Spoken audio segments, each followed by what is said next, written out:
So this small boy thinks he can just come and take the throne from me. After everything I have done, after everything I have built.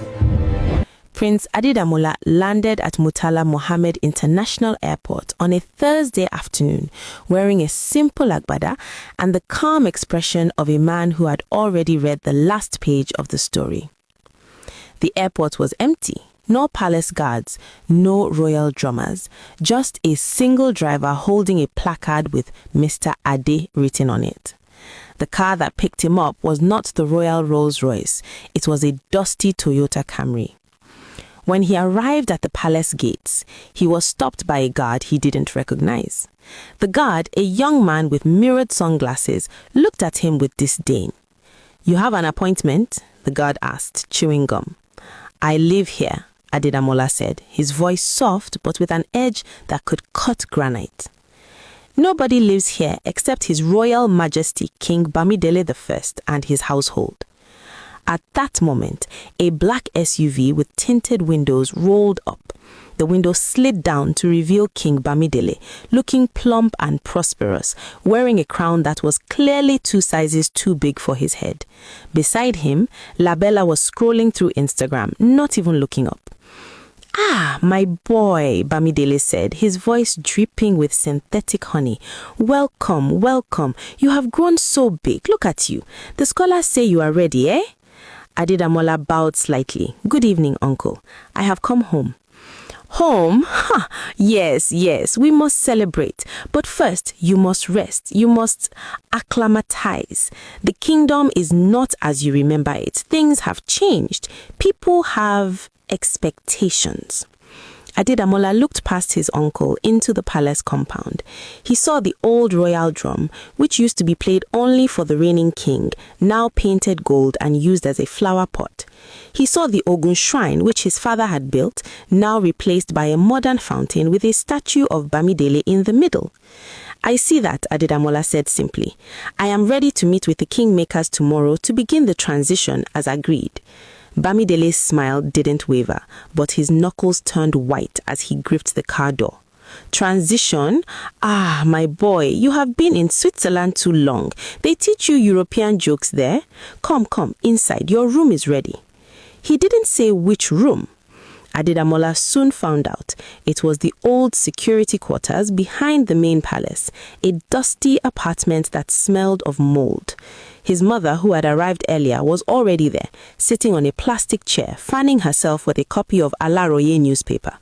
"My son," she said, hugging him, "your uncle has forgotten his oath. He has spent 15 years putting his own roots into this soil. When you try to uproot them, the ground will fight back." Adedamola looked around the cramped room, then out the window at the main palace, glitching with new chandeliers. "Then we don't fight the ground, mother. We remind the ground who it belongs to." Jesus Christ! What is this? What is this? The next morning, Adedamola, dressed in a plain white agbada and a simple beaded necklace, walked to the council chamber. He did not ask for permission. He simply walked. The kingmakers, 16 elders who were the custodians of the throne, were already seated, but the room felt different. Many of the faces were new. The old Balogun was gone, replaced by a young, brash army general loyal to Bamidele. The Yalode was gone, replaced by a woman who sold her soul for a contract to supply the palace with imported rice. At the head of the table sat Bamidele, wearing his crown and holding a beaded scepter. Adedamola stood in the center, placed a kola nut on the table and said, "I have come, as the customs dictate, to take my father's seat. The regency has ended. I am of age." A murmur rippled through the council. Before anyone could speak, the new Balogun stood up. "With respect, Prince," he said, emphasizing the title with a sneer, "the kingdom has prospered under King Bamidele. We have bridges, a new airport, and a trade deal with a Chinese conglomerate. The people are eating. What have you brought from abroad besides a foreign accent and a degree?" Adedamola looked at him. "I have brought what my father had, blood and the law." He turned to the Araba, the chief priest, who was the original kingmaker left in the room. The old man's eyes were clouded, but his spirit was sharp. "Araba," Adedamola said, You were there when my uncle swore the oath. You threw the palm nuts. What do the gods say today? The Araba stood slowly, leaning on his staff. He looked at Bamidele, who was now sweating despite the air conditioning. Then he picked up the kola nut. The gods do not forget. They do not forgive those who use their names to lie. He tried to break the kola nut. It would not split. He tried again. It remained whole. He placed it back on the table, and the nut, without anyone touching it, split into 2 halves on its own, revealing a white, pure interior. A gasp went through the room.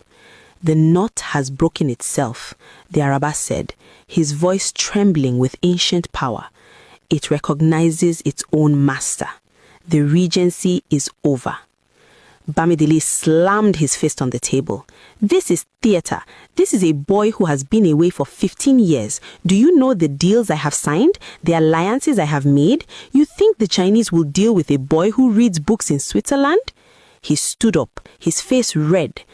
I will not be discarded like a used wrapper. If the prince wants the throne, let him show he is worthy. Let him do what his father did. Let him face the trial. The room fell silent. The Dajoiba, an ancient, rarely invoked ritual where a claimant to the throne had to spend 7 days and 7 nights in the sacred grove, alone, communing with the ancestors. No one had done it in over a century. The last king who tried it came back different. Adedamola looked at his uncle. He saw the trap. If he refused, he would be seen as weak. If he went in and died, the problem would be solved. If he came out different, Bamidele could have him declared insane. I accept, Adedamola said. His mother, watching from the visitors' gallery, let out a small cry.